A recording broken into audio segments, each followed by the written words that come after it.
Good evening, everybody out there. This is Noreen McClendon with Free to Heal, and we're back again for another session to try to handle and overcome the ravages and scars and wounds of mass incarceration with formerly incarcerated family members, children, any stakeholder, anybody touched by the criminal justice system.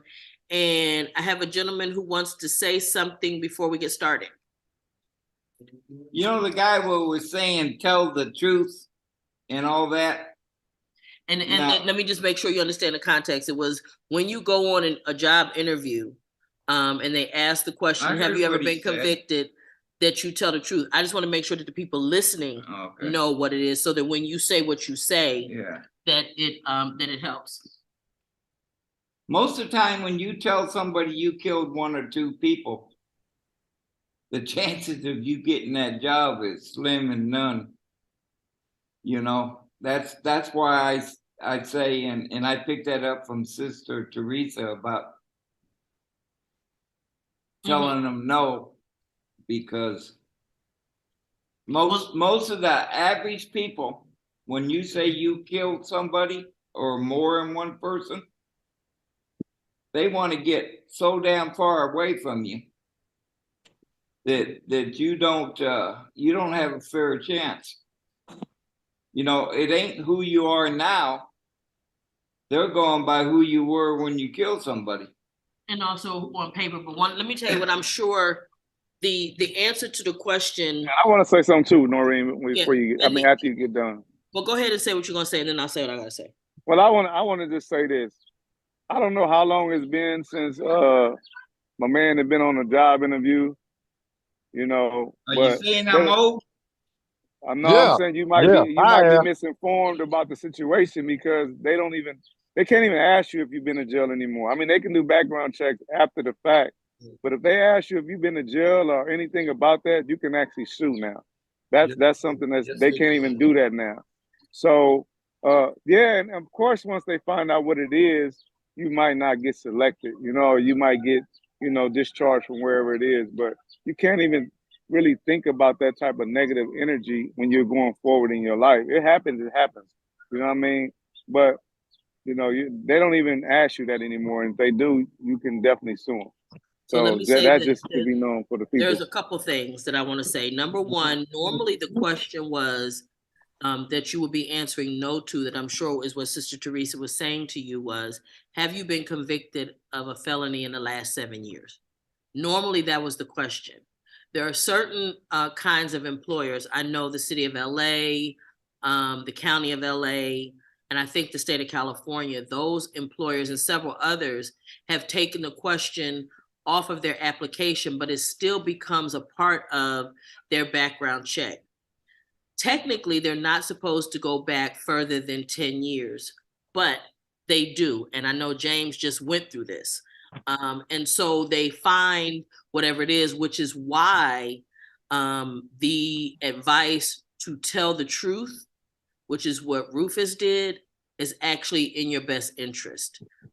If the employer is going to be felon friendly, and it almost doesn't matter what the crime is, believe it or not, if they're going to be felon friendly, they're going to be felon friendly, and they're going to do what they gave Rufus an opportunity to do, which is to explain the circumstances, explain what things he did to rehabilitate himself. And I'm going to say this, I'm a big believer in telling the truth, because otherwise we're still dealing in criminality. Lying, all of that's all on a slippery slope. You tell one lie, you got to tell another lie. Either we about this life or we're not. And anybody that, because I know we had another guy who came and he got hired, and then they went back in his background further and they let him go. But again, there are employers, and for example, I did a program with the Department of Water and Power, and they were willing to overlook a lot of background, but the one thing they would not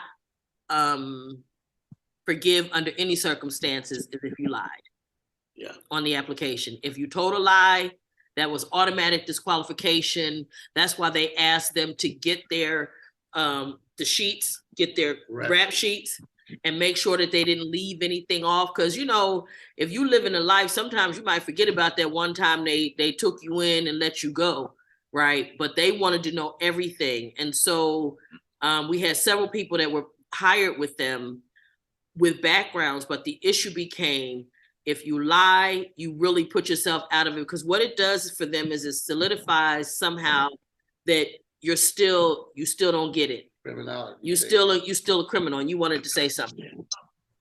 Yeah. Right, and that is the HR term is falsification of records. Right. Yeah. Well, what that does, Mr. Ring, that takes away your credibility.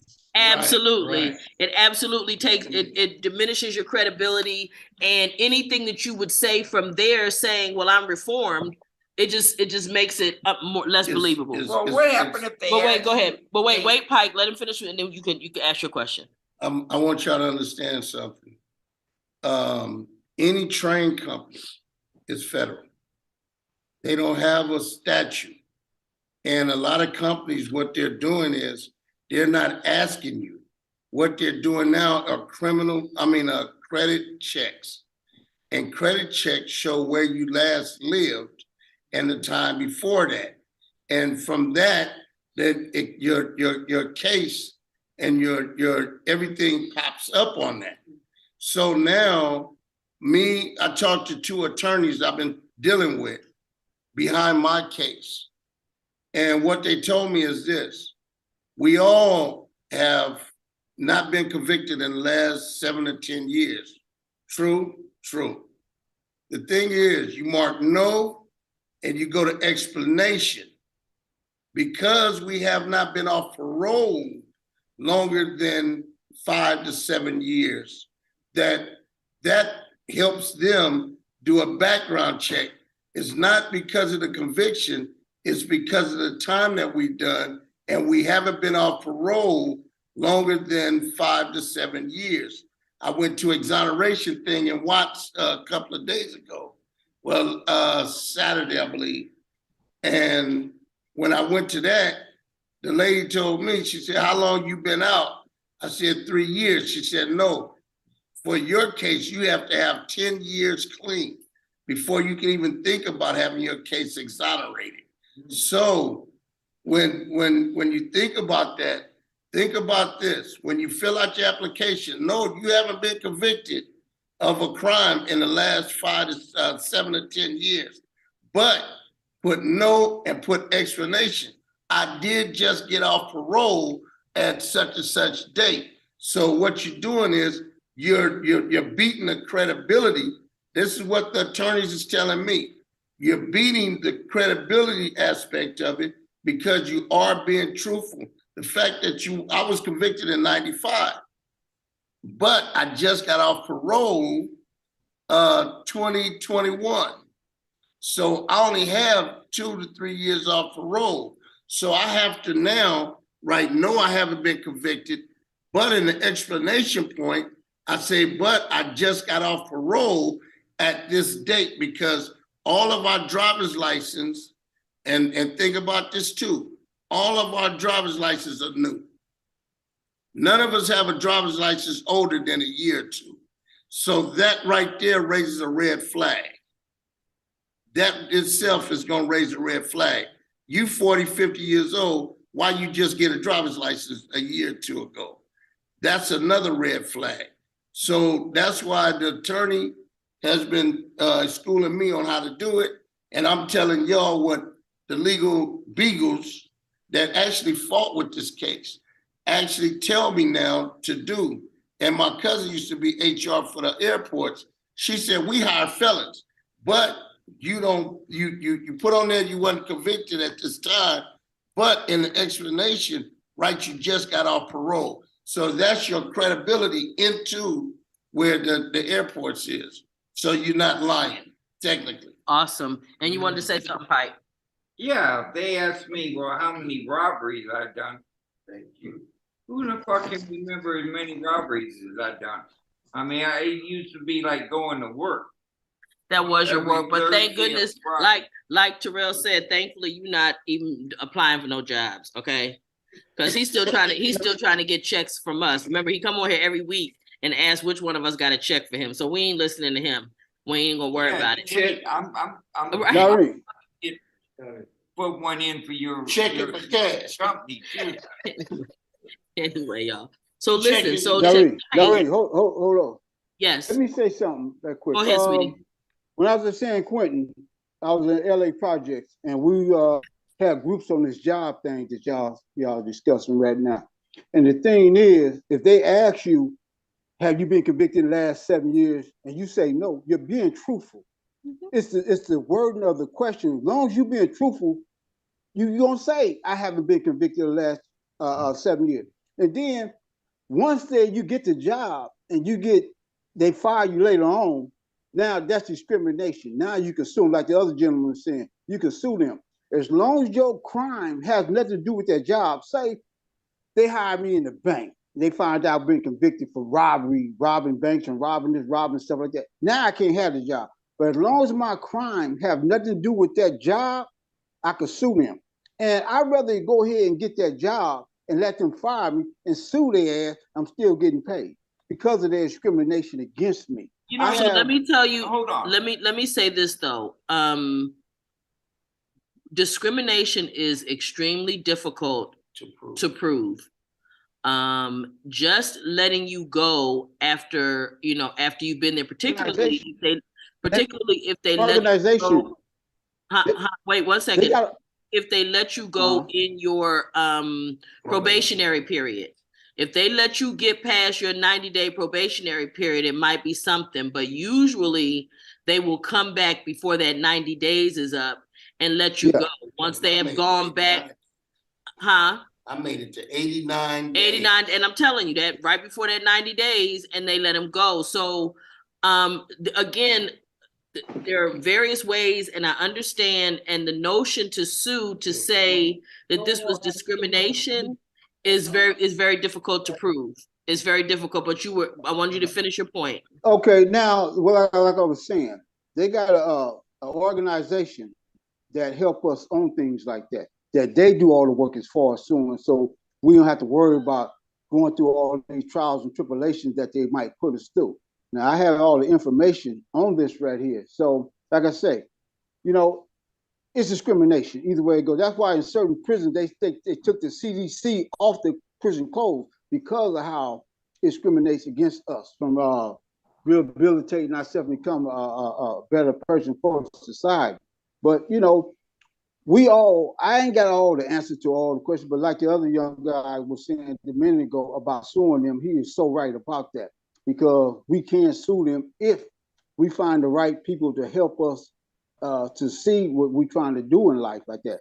And like I say, it's about information, contacting certain people to get this done. And that's why you got certain business hire convicts, because the state pays them to hire us. They get some kind of tax break for them hiring us and stuff like that. Now, like I say, if you commit a certain kind of crime and you're in a certain kind of job that has something to do with your crime, you cannot get that job. They won't allow you to have that job. But other jobs, yes, you can get them.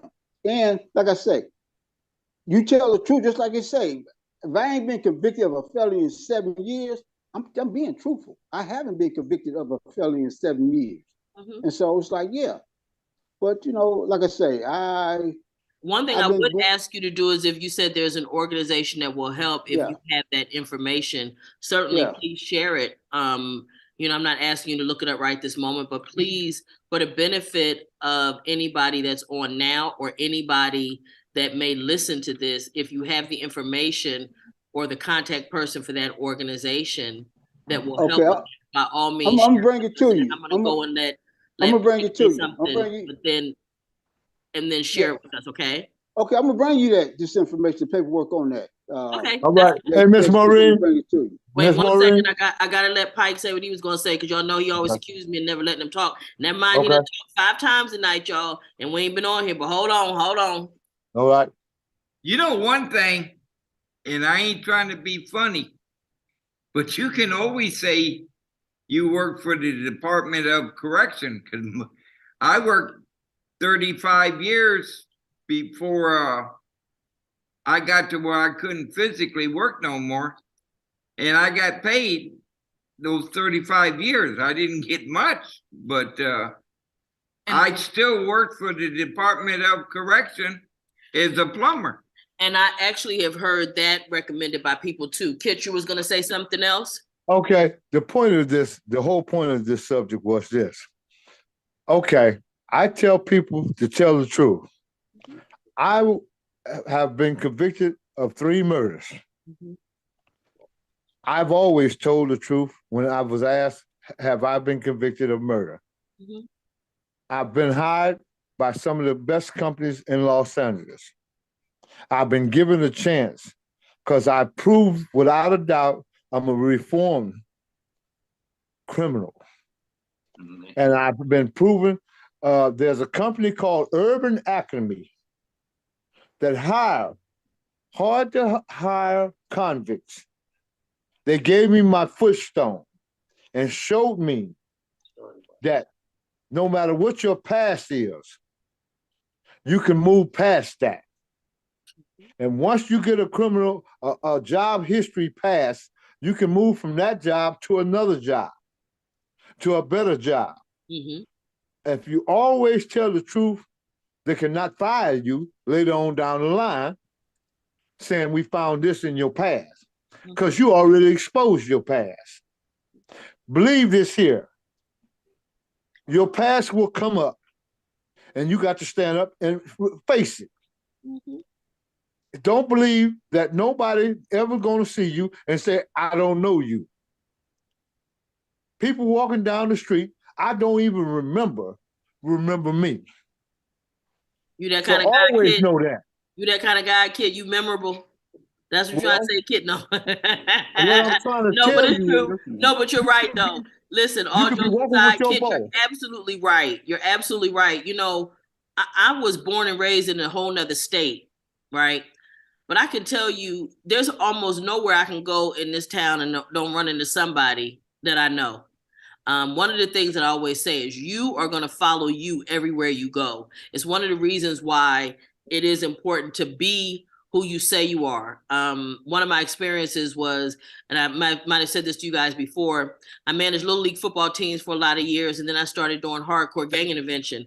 And at a funeral, both of those worlds collided, meaning I went to a funeral of a mother who was a mother from one of the football, the families that played football. And as it turned out, her children were also very much heavily gang involved. And they were one of them families in their hood. So all of these people coming together. And if I had a bad jacket on either side, it would have killed my ability to work in either one. So you never know when where you have been is going to come together with where you are right now. And I'm just a big believer. One of the things I found for myself, even though I've never been to prison, is I make out much better when I stand on the truth. No matter what. Standing on the truth has saved me lots and lots of times. Another thing about it is I don't have to remember what story I told. So that's another thing. But this is what I want to talk to you about tonight.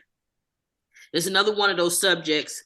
And I'm going to give you, the word is vulnerable. Capable of being physically or emotionally wounded. Open to attack or damage.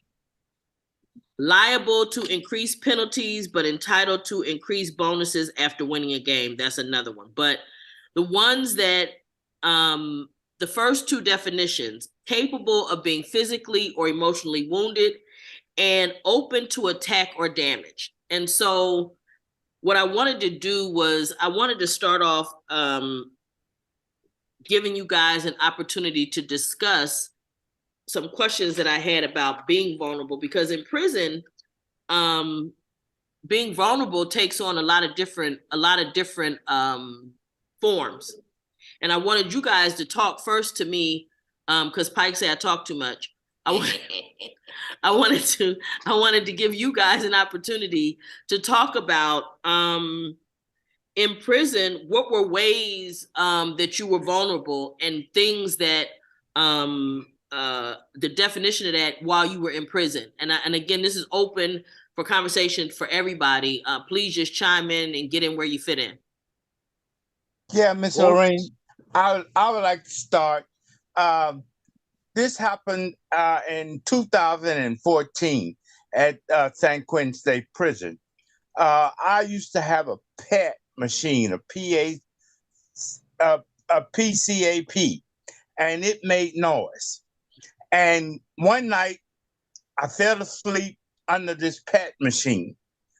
I had a cellie that moved in with me about 3 or 4 days prior to this incident.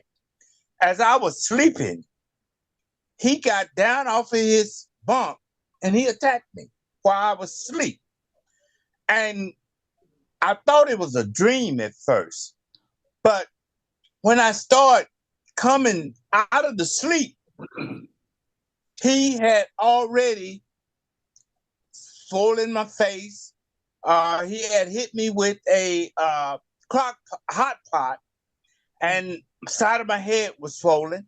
And when I got up off of the rack, I pushed him back.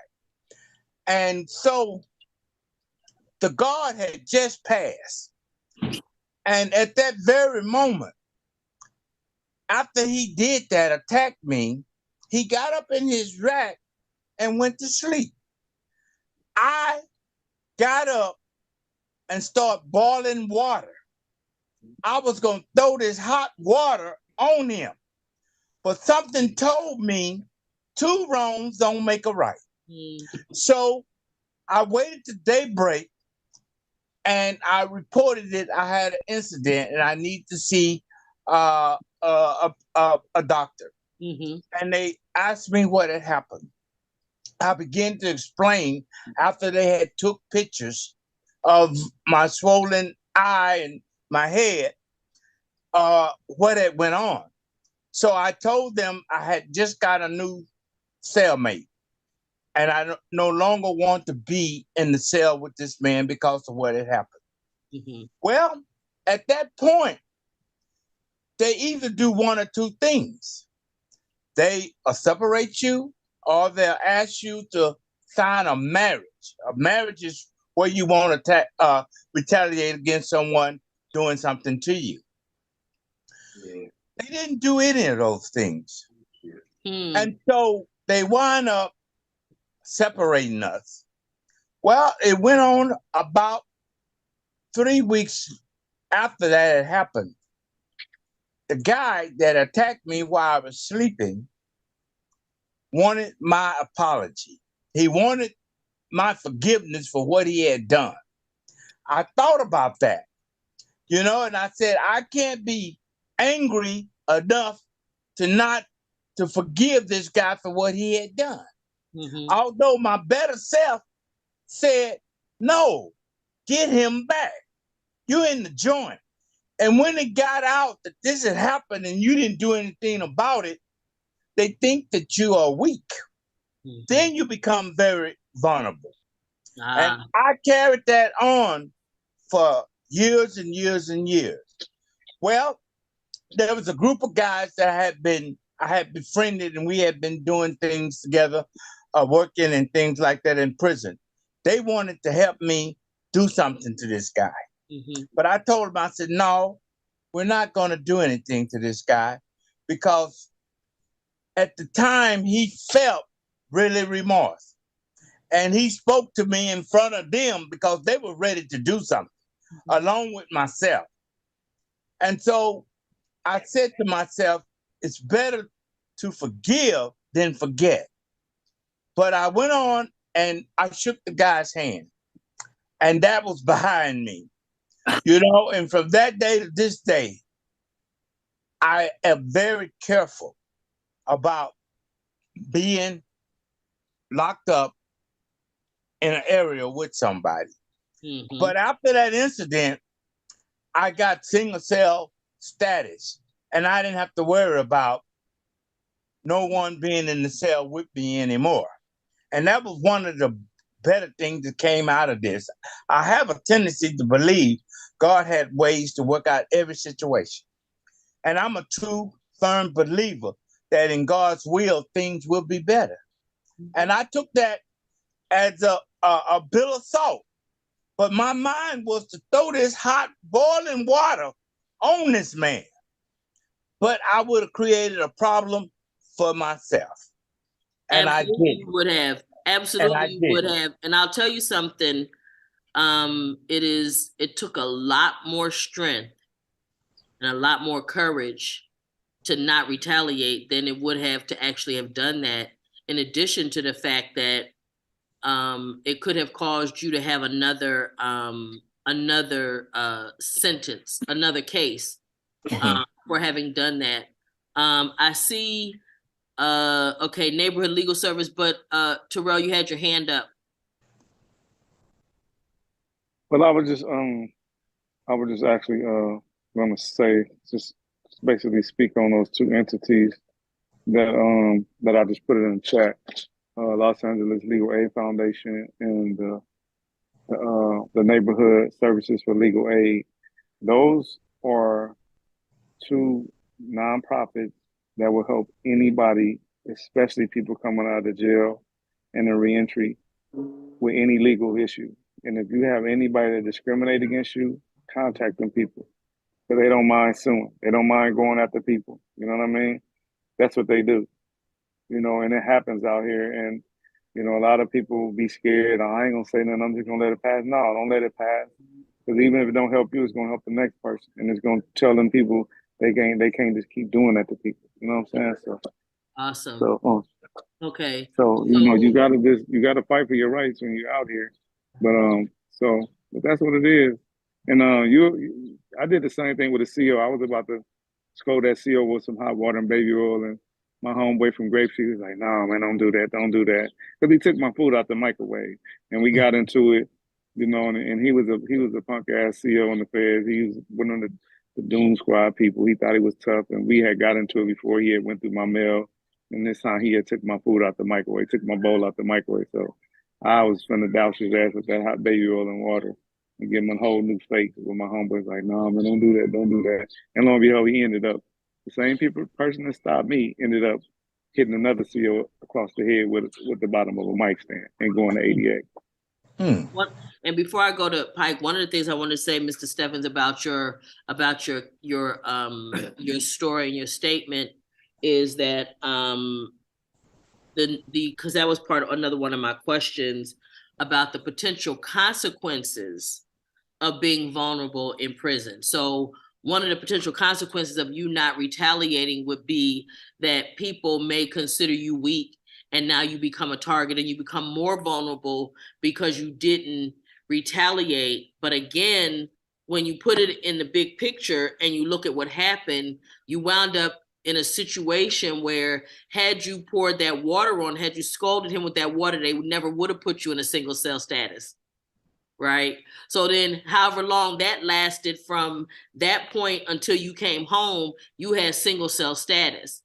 And so that is something you likely would not have received had you retaliated. And again, I can tell you from experience, it is so much harder not to retaliate when somebody does you wrong and you know that they've done you wrong. It's so much harder. But you wanted to say something, Pike? Yeah, I don't like I mean, that was a good story you were saying, but I had a cellie one time. He was pretty good size. And he told me one day he was gonna creep on me. And I told him straight up, I said, "Yeah, you can get away with that. But I said, I got a extension cord down here, and I'm damn sure I can hold that long enough around your fucking neck till you croak, you know. Fuck all that, where somebody hurt you and think for some reason they can get away with it. I'm not the baddest motherfucker, never claimed to be the baddest. But I'm the most revengeful son of a bitch you will ever know. Well, and one thing about that though is this. Again, those things tend to harm you as well. That's the only challenge that I have with it.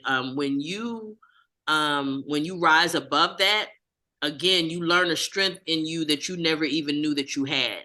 Yeah. And one of the things, and in prison, it can be more dangerous than when you're on the street, and sometimes not more dangerous, because it can be as dangerous in the streets for people to believe somehow that, you know, that you're going to allow them to get away with doing whatever. I had a situation in my office where the lady kind of moved her hand and she popped me in my chest. And because I didn't move, then she started going real big and really, you know, going off and screaming and yelling and that kind of thing, because she thought I was afraid. What she didn't realize was I had a case that was hanging over me, that if I got in trouble for 3 years, they would bring this case back. And it took everything in me not to respond at that time, but it was in my best interest. And it was crazy because, similar to your circumstances, Willie, was at the end of the day, she was in there arguing with me about a boyfriend that she had that didn't have any business in the building. And I promise you, in less than 2 to 3 weeks later, they were calling because that same boyfriend was in her apartment, throwing all of her clothes and belongings and everything off the balcony out into the middle of the street. So there's that whole thing of karma. Karma is something, it's a dish best served cold. But when you retaliate against somebody, no matter how wrong they were for you in the beginning, now you have generated karma for yourself. Now it's some stuff you got to pay for in the future. I wanted to tell this story about a colleague of mine who works with all kinds of populations. And she was, at this point, this was a reentry population, and she was dealing with them in counseling and all kinds of things. And she walked to this facility today, this particular day, and she wasn't feeling her best. She was going through a lot of things. And one of her clients must have perceived that something was wrong, that she wasn't her normal happy self. So he asks her, "How you doing today?" And she says, she started to just say her usual, "I'm fine." But something told her to say, today is not a good day for me. And what that opened the door for her was he began that day to tell her all kinds of encouraging things. Long story short, to make it brief, is that he began to comfort and love on her verbally, okay, and give her the pick me up that she needed that day to move on. And so I wanted to tell the story because it was so impactful to me at the time that I was teaching in CIW, and I went in and I talked to them about it that following week. Why? Because what happens oftentimes is that we will say, "Oh, I'm okay." We don't want anybody to know that we're going through something, or we think that by telling them we may appear weak, when in reality, what we need a lot of times is just somebody to understand and somebody to care. And so when if I come into a room and I'm like this, and y'all know I'm normally happy-go-lucky, but I'm like this, and I'm not talking, I'm not laughing, you're gonna know something's different about me. Yeah, if you talking, I know something. Shut up, child. And if you okay, y'all, we ain't into violence, but here we go. So if I say that and you ask me, "How are you?" or "How is everything?" and I say it's okay, you know, number one, that it's not okay. You could tell that it's not okay. So you come to the conclusion, one, she either doesn't want to talk about it, or she's just lying because she doesn't want me to know what's going on. Either way, I cut you off from giving me positive reinforcement, positive input, and those things that will help me to grow and help me to feel better on that particular day. So what we do when we cut ourselves off from the fear of opening ourselves up physically or being physically or emotionally wounded, this is usually why we don't allow ourselves to be vulnerable.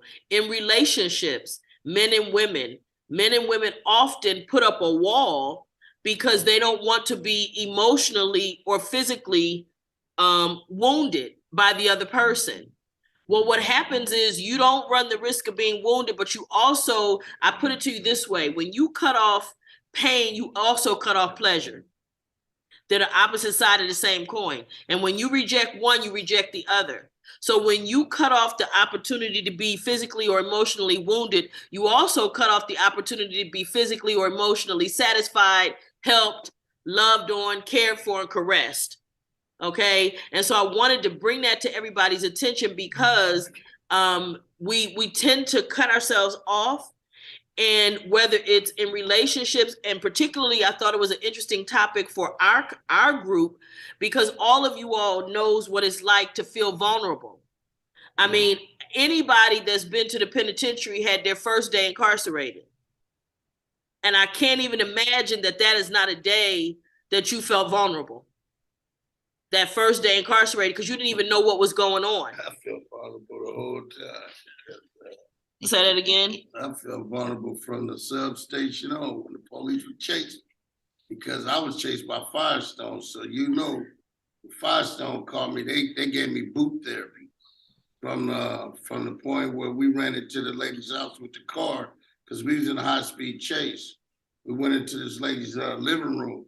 They came in the living room, snatched me and my crimey out, and stomped us for 20 minutes before they could put me in the ambulance and him in the back seat of the car.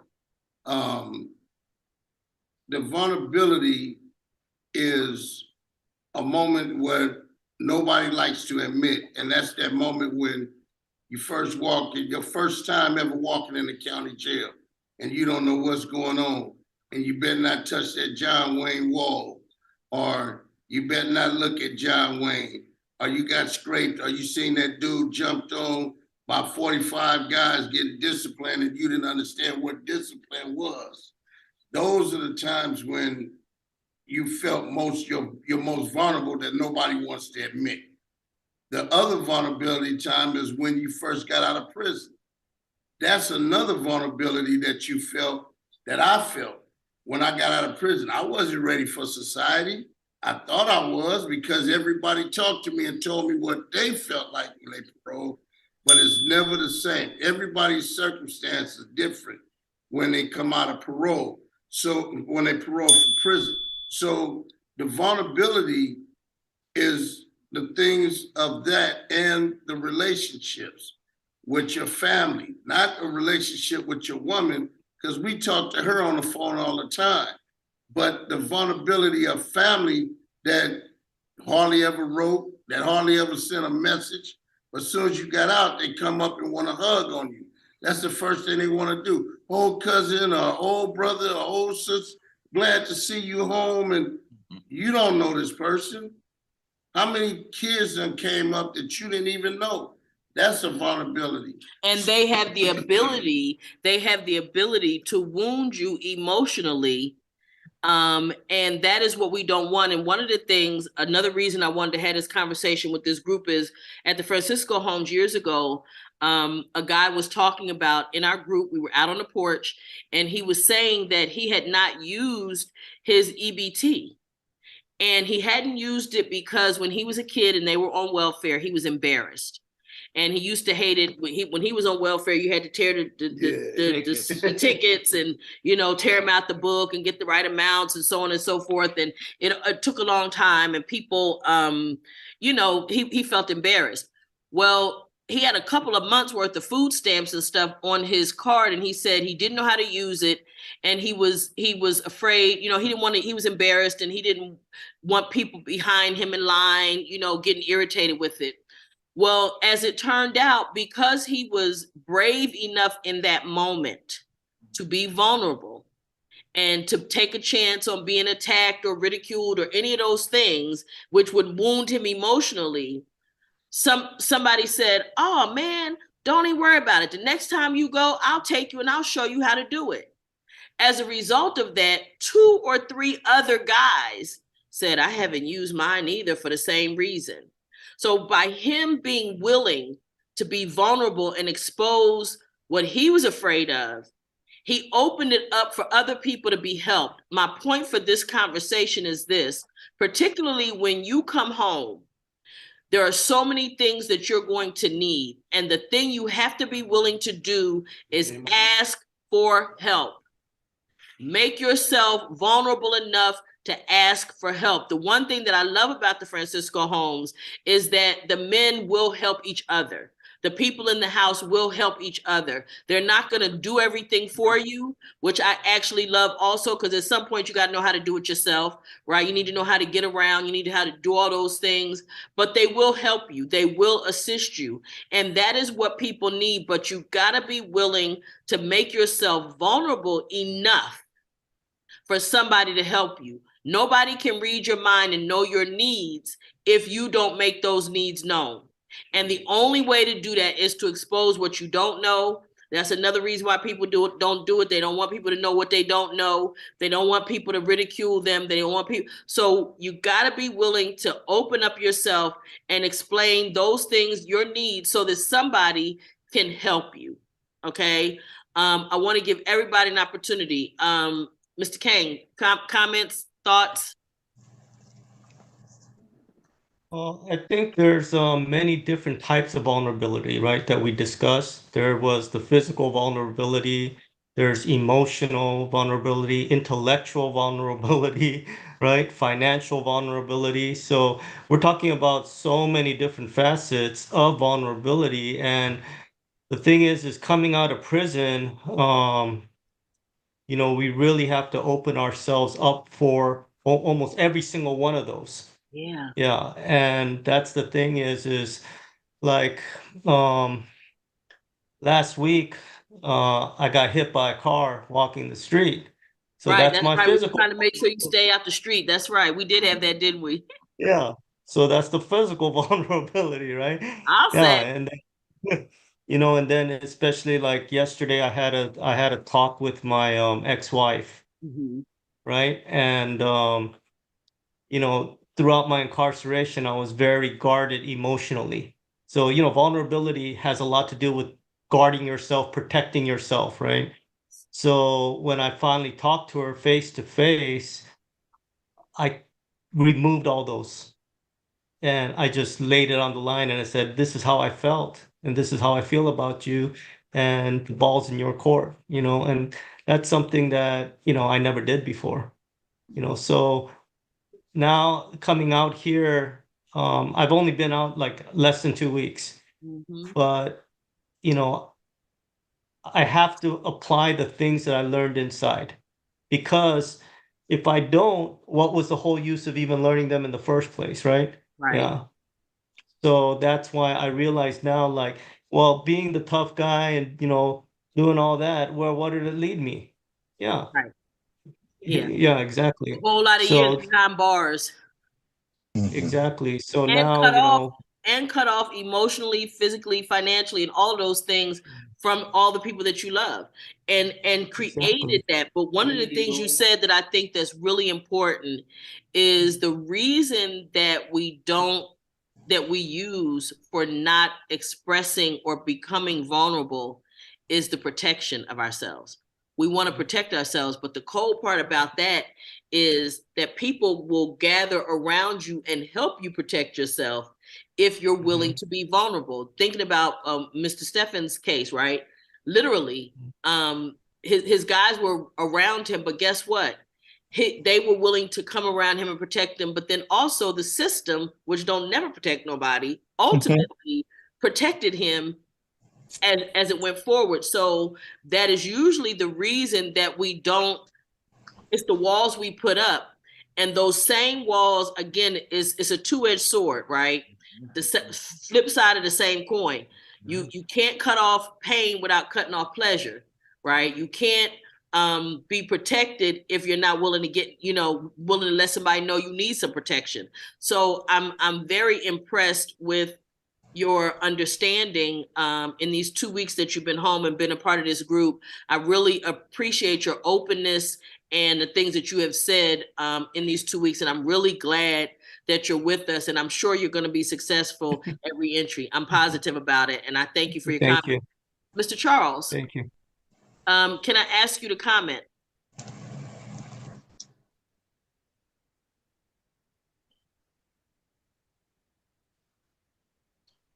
On vulnerability,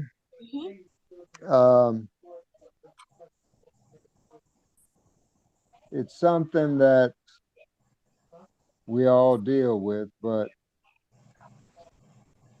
it's something that each person has to manufacture a remedy for themselves. All of us that did time have been in certain situations that we had to use courage. And courage was a word that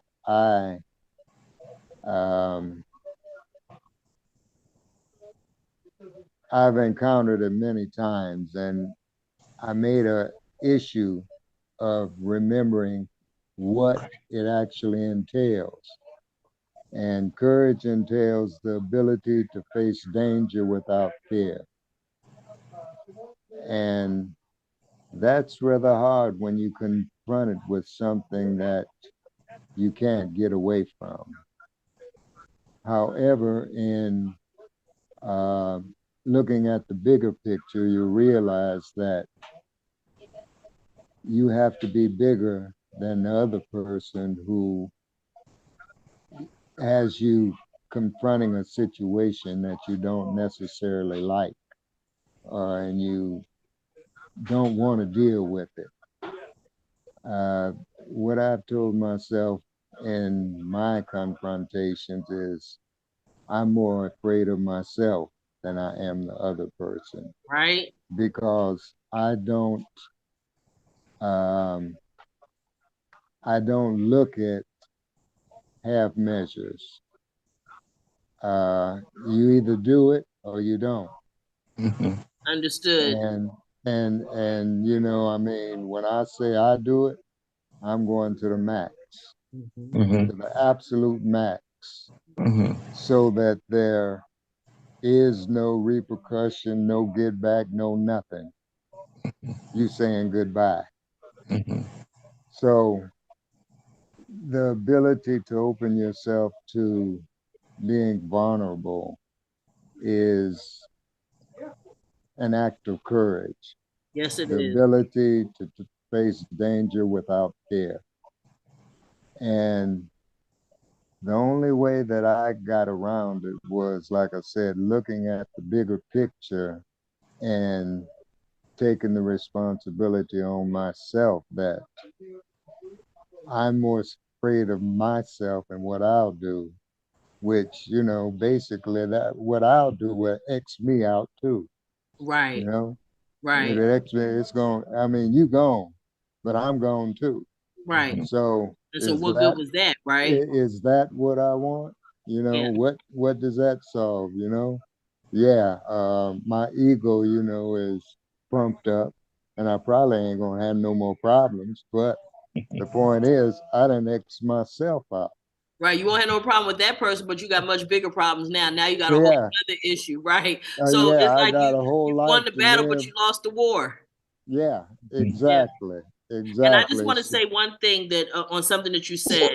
I want to tweak just one. You said the act of courage is Ability to face responding danger. without fear, right? Yeah, I want to say even in the face of it. yeah.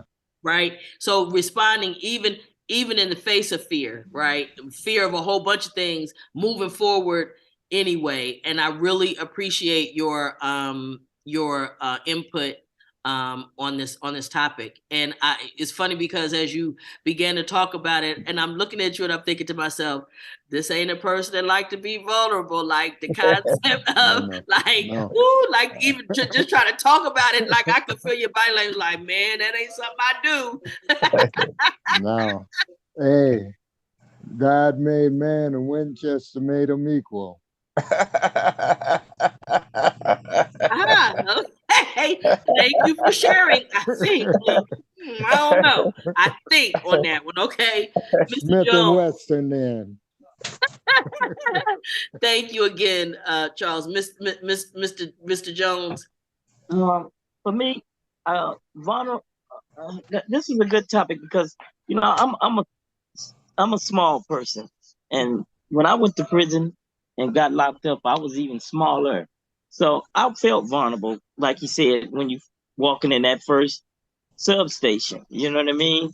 And then not knowing, you know, what to expect when you get to the county jail, and and in prison and all that. So for me, vulnerable, being vulnerable wasn't a good thing. It was dangerous to me.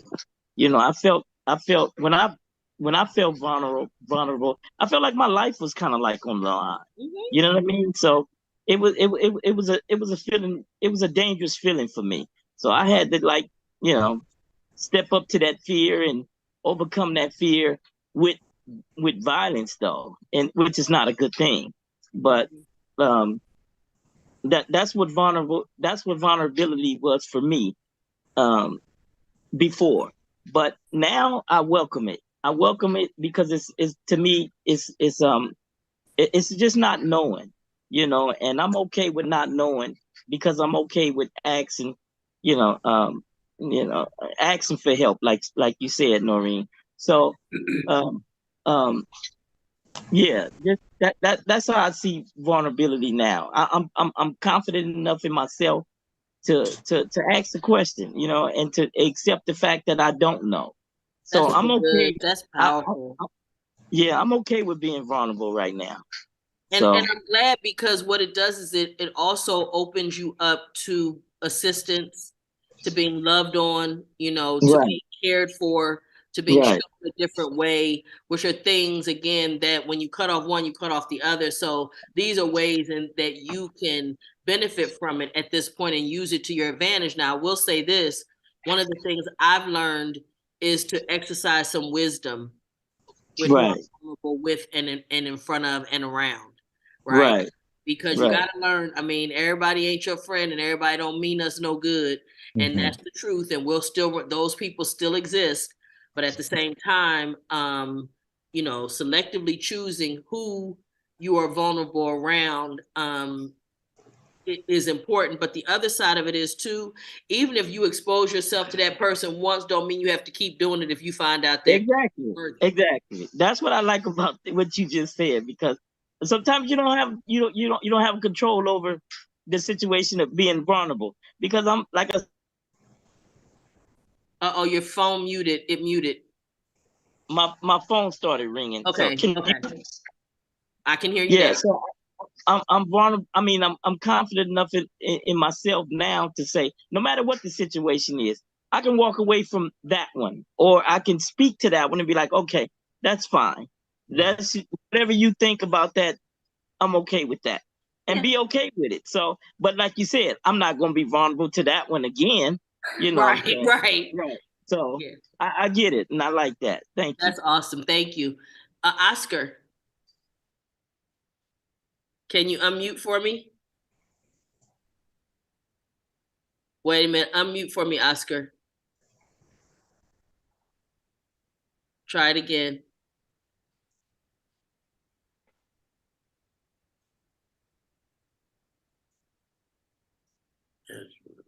Right now? Oh, there you go.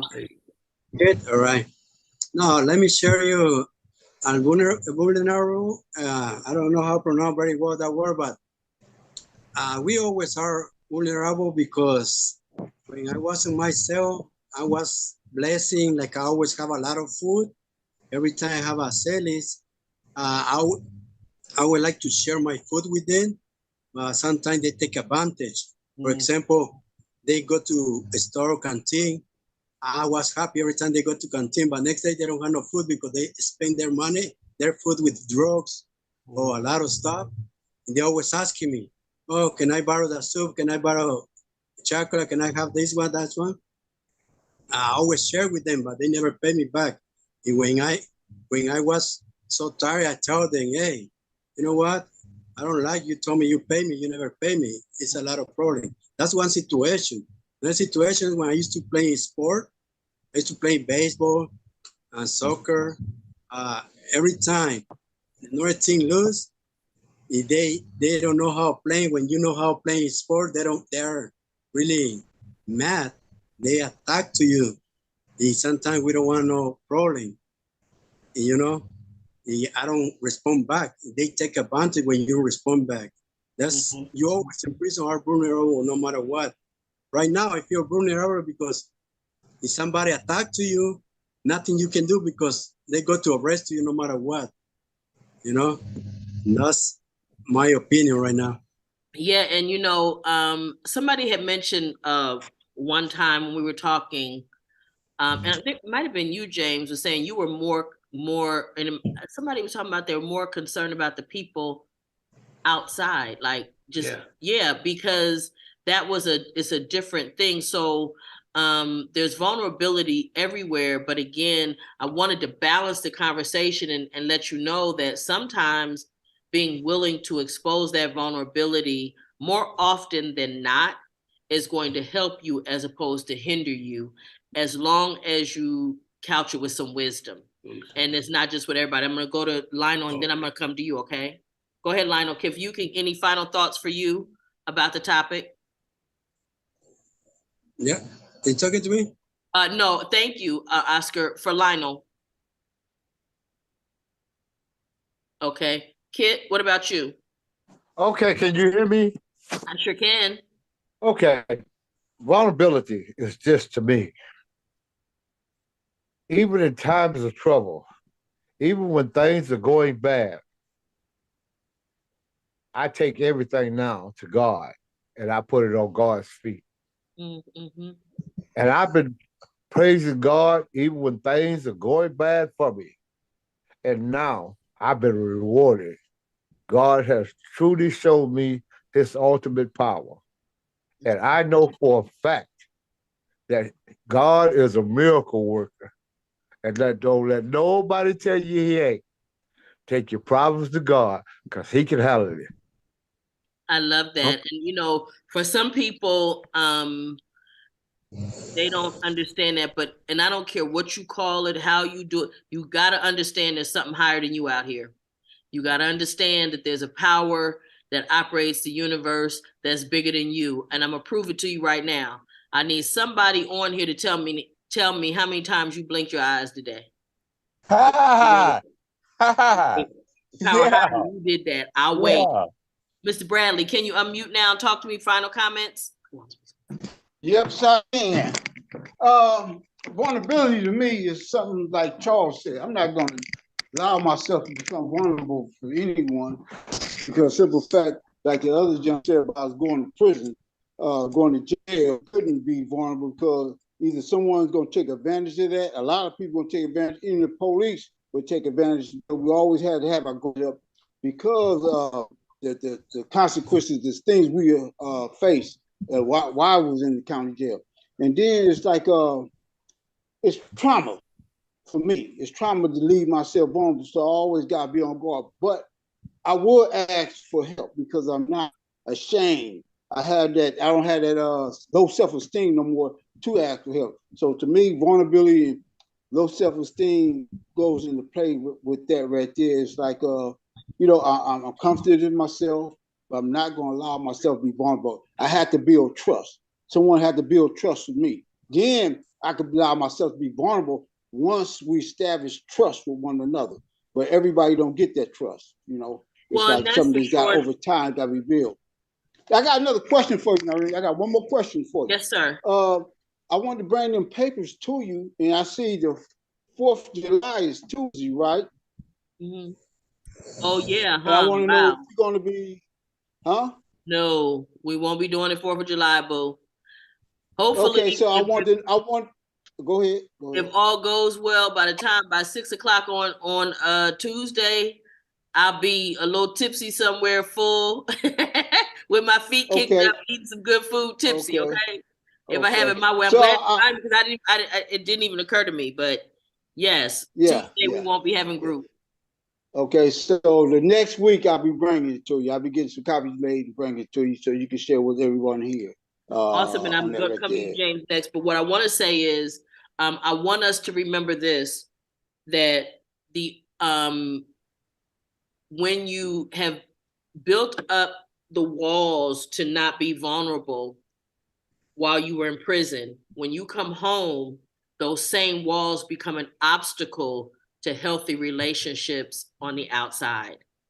Because people have to be able to get behind that. You have to be able to be vulnerable in relationships for them to be healthy. You have to be willing to expose who you really are. And what happens is while you're trying to protect yourself, from being hurt emotionally, the person on the other side can feel it.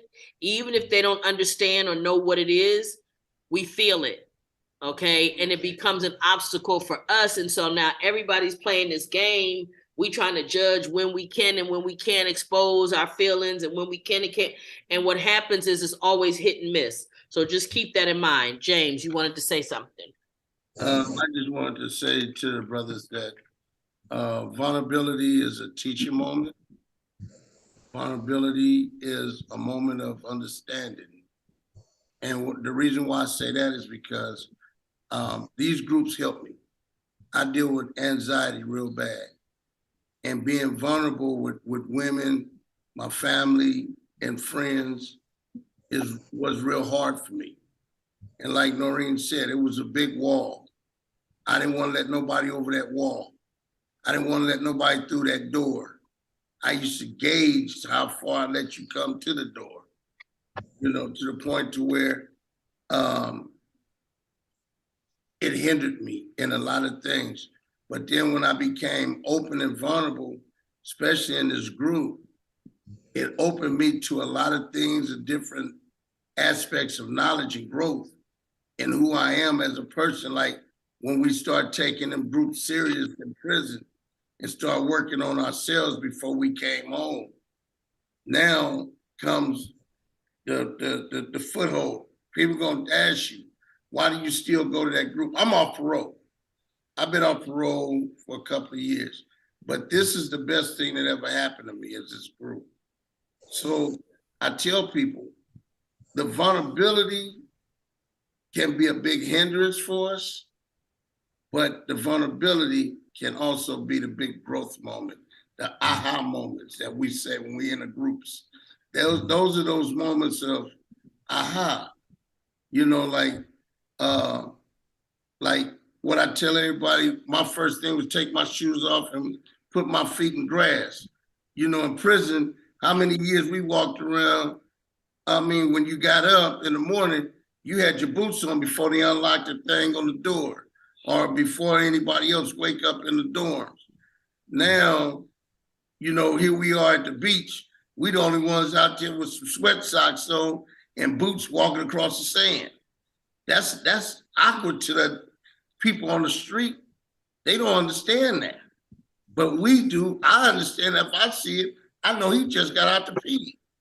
You know? So the vulnerability to open up and find that one person that you can trust, that you can actually communicate with about some of your vulnerabilities is going to be your next step to your growth in society. And you know, one of the things about that is that the more you open yourself and the more avenues that you give yourself to trust people and those kinds of things, the more opportunities for growth that you have. Ms. Ward, comments on our topic this evening? I wasn't vulnerable because I used to fight in county jail and stuff. So I got to prison. It's all right. I had to fight. No, I didn't fight. I know how to talk with. I know how to talk. And I can say what I got to say without cussing. But again, I say welcome home to all of you who've come. Thank you. Ma'am? I think vulnerability is beautiful. Mm-hmm. And that you should embrace yourself. Wonderful. Sir? Wake up over here. I'm awake. Any final comments? Yeah. It took me like 3 years of going to Noreen's class for her to open my heart and say it's easy to love than hate. And I'm blessed. There ain't no other word for it. Without her, I'd still probably be a bigger asshole than I am now. And that takes a lot. Yes. Terrell, any last comments from you, love? Oh, I just want to say vulnerability is up to the individual in the situation. And everybody had their time to be vulnerable wherever they feel it's more comfortable for them, you know, because, hey, it might be with a woman, it might be with one of your family members, it might be with a stranger, it might be in a group. You know, it just all depends on the individual and where you feel that it might just hit you one day. You might just get emotional in a group or something, or you might be with somebody that you've been with and you feel like you get vulnerable. But I just tell people, just make sure you ain't vulnerable to the wrong people. You know what I mean? Because the wrong people will take advantage of your ass and use your vulnerability, and it'll be probably you'll feel more worse than you did when you opened up and being vulnerable. So be strong. Be strong. You know what I mean? Because vulnerability ain't it's not a weakness. It's actually a strength, but it's a part of where and who you share your vulnerability with. Well, and that's the wisdom I was talking about, Terrell, that you got to exercise. You got to exercise some wisdom with it. It's not a toy. And it's not willy-nilly, just whoever will, you just open that up and offer it to anybody that you come in contact with. That's not wise. So I just want to say that, again, I have found for myself when I open myself up and I just say what I need and I express that I need help, that I get that help and that it has actually caused me to be able to move forward. And I appreciate all of you all because being in prison creates and often necessitates that wall and that wall of protection. And so just understanding it or even being willing to have this conversation with us tonight is huge. And I appreciate you. And I'm hoping that anybody out there, listen, this is Free to Heal. We're trying to get over the ravages of incarceration. If you're a loved one, understand that the people that you love that came home from prison, they may have a problem being emotionally open and those kinds of things because they came out of a circumstance that in order to protect themselves and possibly survive, they had to put up those walls. So just know, again, we're trying to help everybody understand each other so that ultimately families can stay together and communities can be strong, because that is the family structure is what has been torn down, and people have been programmed to war against each other for no reason. And so I'm just grateful that we've had this conversation. Check us out on Instagram, Facebook, Twitter, all of those things. Did you want to say something else? YouTube, obviously, hopefully leave us comments. If there are topics that you want us to discuss, please, by all means, put them in the comments and we'll get back to you, and we'll see you guys next week. All right, thank you guys. Thank you guys. And I still want to check. And listen, ain't nobody giving him no checks, okay? He better get him a job. Okay.